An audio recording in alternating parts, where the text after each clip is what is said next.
right, so get ready. We're doing a deep dive today into rescuing our hair, Yeah. from winter. It always seems to be the worst for my hair. Oh, tell me about it. Winter hair fall, we're tackling it. Got all these expert tips to share, but get this, we're going deeper this time. I like the sound of that. Deeper how? Not just the what to do, but the why, the science behind it all. Mm. So you walk away and can actually pick and choose what makes sense for you. Like having the instruction manual, not just blindly pressing buttons. Love it. Exactly. So imagine this. It's freezing, you're bundled up, but your poor hair is out there facing the elements. What's really happening to it? Well, we know cold air is dry, right? But it's Yeah. more than that. It's about how much moisture the air can even hold. Warm air, think like a big fluffy sponge. It can hold a lot of water. Winter air, it's that sponge, but wrung out. Thirsty. And it's coming for our hair's moisture. No wonder it feels like straw this time of year. Exactly. And don't forget, we come inside, crank the heat, which just makes the air even drier. Double whammy. Yeah. Our source actually called it this vicious cycle, like our hair is constantly being drained of moisture. So yeah, more breakage, more shedding. It makes sense now. See, that's what I appreciate about how these sources are talking about it. It's like winter is an ongoing attack on our hair. So we've got to be proactive, protecting it and replenishing what's lost. Yeah. And on that note, oil massages. The source goes deep on this one. Right. Not just oil is good. They're talking specific oils, warming them up. Coconut, almond, jojoba, like a mini scalp spa treatment. And what I found so interesting was why that even works. We think moisturizing, sure, but it's deeper than that. Oil is like a shield right on the hair, keeping that moisture from just escaping into the dry air. Like a little raincoat for each strand. Jojoba oil, though. That Yeah. one stood out to me. It's so similar to our natural scalp oils, it really works with our body's own system. And that healthy scalp is key. Our source kept stressing that. Healthy hair starts there. They even recommend leaving oil on overnight. I gotta admit, I thought that sounded messy. Haha, right. Pillowcases. But they did mention silk scarves, shower caps. A little extra effort can be worth it. Okay, point taken. But moving on from the oil slicks, let's talk daily stuff. Shampoo, conditioner. Turns out the hero might be that sulfate-free label. Right. This is where I had an aha moment. Most of us just know sulfates are bad, but why? Exactly. Our source broke it down. Sulfates attract oil, dirt. That's how they clean so well. But they can't tell the difference. So they take the good oils, too, the ones our hair needs to stay healthy, especially now when it's so vulnerable. Like pressure washing delicate china. Effective, but probably not the best idea. And that's where the sulfate-free options come in. Look for shea butter, argan oil, avocado oil. These ingredients nourish your hair without stripping away those essential natural oils. Think, giving your hair a tall glass of water instead of blasting it with a fire hose. Much gentler approach. Okay, so we're massaging our scalps, Yeah. being kind to our hair with what we wash it with. Yeah. What else? Oh, I think we both know what's next. The elephant in the room, especially during winter. Heat styling. The love-hate relationship is real. Heat styling. Yeah, it's tough to resist, especially when it's freezing and you just want your hair to, look halfway decent. Right, a little heat can make all the difference, but at what cost?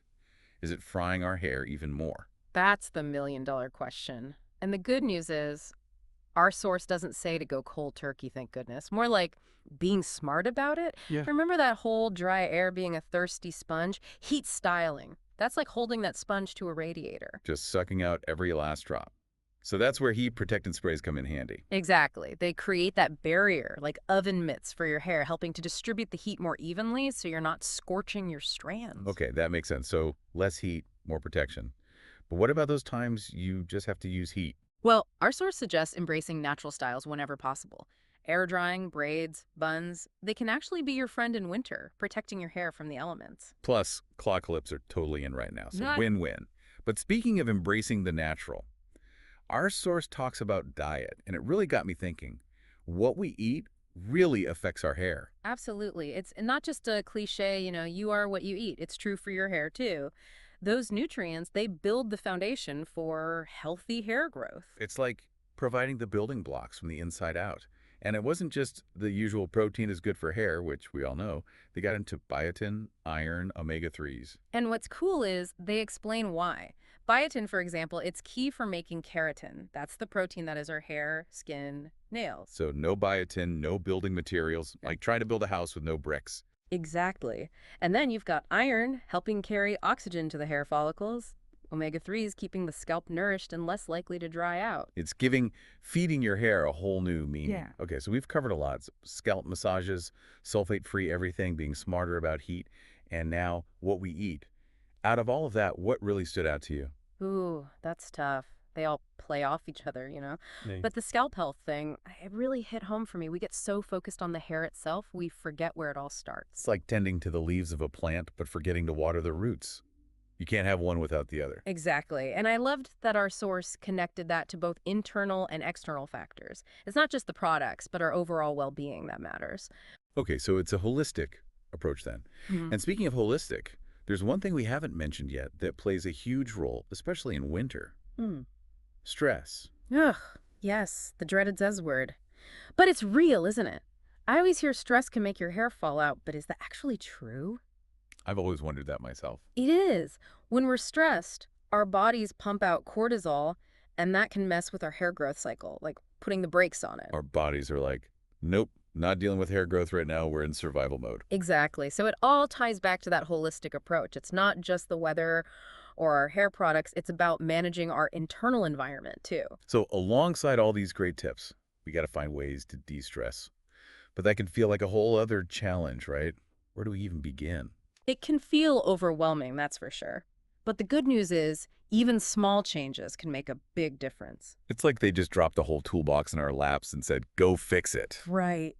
But that's kind of empowering too. Like you get to be in the driver's seat, figure out what your hair really needs. So for someone listening, feeling a little overwhelmed by all the options, where would you even start? Start small, pick one or two things to focus on first, like think about what you're already doing. Where are you already winning the hair game? And then what could use a little boost? Instead of a complete overhaul, it's like tweaking what you've got to make it winterproof. Exactly. Maybe you're already on the sulfate-free train. Awesome. But could you... hair mask? Oh yeah, the hair masks, those sounded kind of fun. Right, like a little at-home spa day. And Huh? you can really tailor them to your needs.